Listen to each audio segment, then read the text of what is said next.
Hello guys, কি অবস্থা সবার? পবিত্র রোজার মাস, আর এই রোজার মাসে বেনাপোলে এত পরিমাণে জ্যামের ভিতরে চলে আইছি। সেই পরিমাণে জ্যাম আসে বরাবর ওস্তাদ। তো এই জ্যামের ভিতরে আসলে তোকে বললাম, আগে জানতাম না যে এরকম পরিমাণে জ্যাম হবে। জ্যাম হলেও ব্যাপার না, যাচ্ছি সামনের দিকে। বহুদিন পরে এই সাইডে সব ইন্ডিয়ান ট্রাক। শেখ হাসিনা এগুলো কিনে নিয়েছে রাস্তাটা, বলে দাও। আর এই যে গাড়িতে লোড ইন্ডিয়া থেকে সব কিছু চলে আইছে। ওরকম করুক, সমস্যা নেই তো। আমার কাজ আছে, ওই ইয়ে হয়েছে। টায়ার খুলে গেছে নাকি? হ্যাঁ টায়ার খুলে গেছে হ্যাঁ, আপনারটা? পিছনেরটা। আর এই ওয়ান ডাম্পারে 3-4 জন নেওয়া যাবে না, বুঝলেন? ওয়ান ডাম্পারে আমরা তো 3-4 জন। এখন দুজন। এই এখন 2 জন, কিন্তু ওই যে আগে আগে নিতাম না।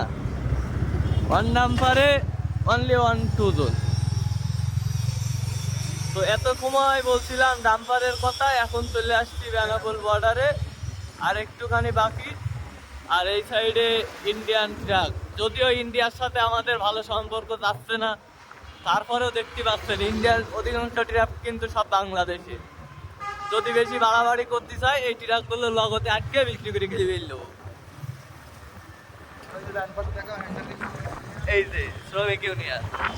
কন্ট্রোলে আমরা করবো। তো ভাই বিরাদার, দর্শক বন্ধুরা, এখনো ইন্ডিয়ান ট্রাকারটা ঢুকলে তো এই ট্রাকগুলো যদি আসলে দাদারা তো বুঝতেই পারছে না বাংলাদেশে তাদের কি পরিমাণে ট্রাক জমা মজুদ আছে।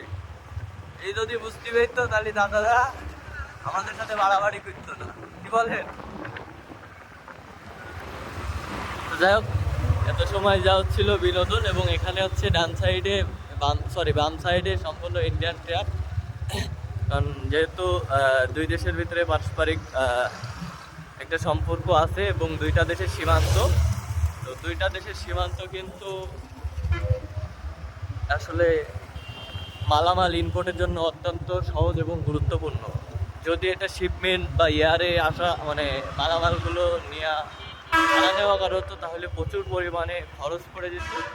তো সেই খরচটাকে আসলে কমানোর জন্যই আসলে স্থলবন্দর অত্যন্ত গুরুত্বপূর্ণ। তো যদিও যদিও আমাদের হচ্ছে 3 পাশ দিয়ে ভারত এবং 3 পাশ দিয়ে সীমান্ত আছে, এবং আমরা ব্যতীত ভারতের কারোর সাথে সীমান্তবর্তী সম্পর্ক নেই।